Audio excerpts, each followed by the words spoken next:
ప్రభు అయినటువంటి యేసుక్రీస్తు వారి పరిశుద్ధమైన నామంలో తండ్రి అయిన దేవాది దేవునికి నిత్యము స్తుతియు స్తోత్రములు మహిమయు ఘనతయు ప్రభావములు యుగయుగములు ప్రభునకే చెల్లునుగాక. ఆత్మీయులారా, బాగున్నారు కదూ?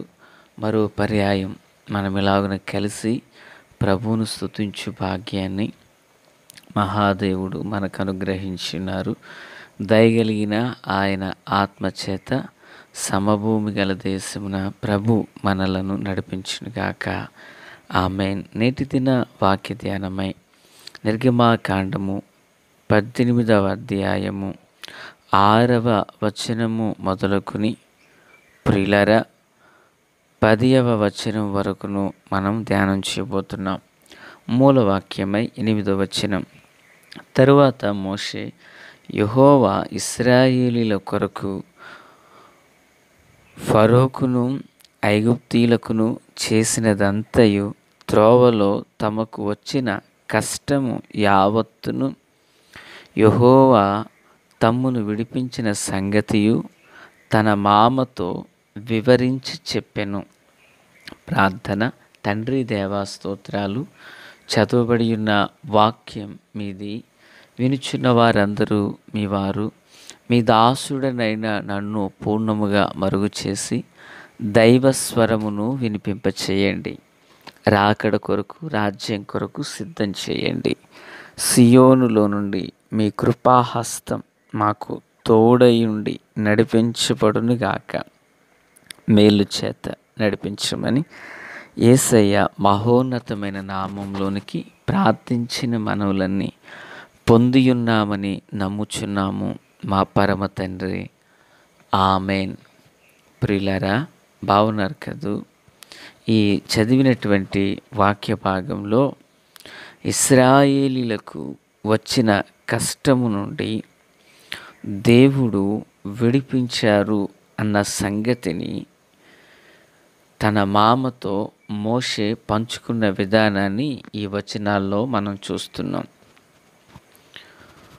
కష్టములను చూచిన మహాదేవుడు కష్టములో నుండి వారిని విడిపించుటకు విమోచకుడు, సజీవుడు, పరిశుద్ధుడునై ఉన్నారు.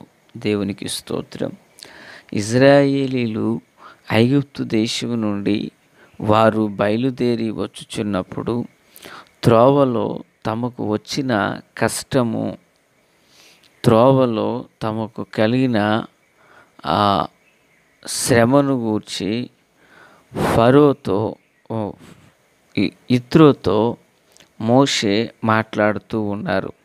ప్రియులారా, మనము ప్రార్థన చేయు దేవుడు, మనము ఆరాధించు దేవుడు మనలను విడిపించే విమోచకుడు. దేవునికి స్తోత్రం. విడిపించే విమోచకుడు. దేవుని పిల్లారా, ఎలాగున ఆయన విడిపించారు అంటే 15వ అధ్యాయము నిర్గమాకాండం 6వ వచనంలో యెహోవా నీ దక్షిణ హస్తము బలముంది అతిశయించును. యెహోవా నీ దక్షిణ హస్తము శత్రువుని చితుకగొట్టును.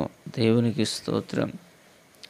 వారు ఐగుప్తు దేశం నుండి బయలుదేరినప్పుడు మార్గ మధ్యములో వారికి సముద్రము మొదటి సమస్యగా మారింది. అంత మాత్రమే కాదు, ఇంకను వారు అలాగున సముద్రం అవతలి ఉండగా ఫరో 600 రథములతో వెంబడి వచ్చాడు. వీళ్ళందరినీ దాసీలుగాను బానిసలుగాను చేసుకున్నటకై లక్షలాది మంది ప్రజలైన ఇజ్రాయేలు మీదకి 600 రథాలతో తాను రావడం జరిగింది. ప్రియులారా, వారిని చూచిన ఇశ్రాయేలీలు ఎంతో కలవరపడ్డారు, దుఃఖపడ్డారు. ఇంకెందుకు మనం బ్రతకడం, ఇక్కడ ఈ అరణ్యంలో చచ్చుట కంటే ఐగుప్తులోనికి వెళ్ళి చనిపోదాం. అక్కడ కనీసం మనకు సమాధులైనా దొరుకుతాయని వారు కలత చెందారు. అద్భుతం ఏంటంటే దేవాది దేవుడు పగటివేళ మేఘస్తంభము, రాత్రివేళ అగ్నిస్తంభమునయుండి ఇశ్రాయేలీయులకిని ఐగుప్తీయులకి మధ్య నడుమున నిలిచి సముద్రము ఆరిపోవునట్లుగా వారికి వెలుగును ప్రసాదింపచేశారు. అలాగుననే ఐగుప్తీయులకు వారికి చీకటి ప్రకాశించబడగా వారు ఆ రాత్రంతా ఏమీ చేయలేక మౌనులై ఉన్నారు. దేవుని ప్రియులారా, దేవుడు మానవుణ్ణి చేసిన తరువాత కష్ట సుఖములు లేక సుఖ దుఃఖములు అనేవి జత చేసి జీవితంలో ఉంచారు. కానీ కష్టము అనేది వచ్చి మనుషుడు సమస్యలో ఉండినప్పుడు అతనిని విడిపించుటకు దేవుడు సిద్ధ మనసు కలిగిన వారై ఉన్నారు. కనుక ఆ మనుష్యుడు దేవుని పాదముల చెంత వేడుకొనవలెను, దేవుని సన్నిధిని విజ్ఞాపన చేయవలెను, మానక ప్రభు హస్తాలకు తనను అప్పగించుకొనవలెను.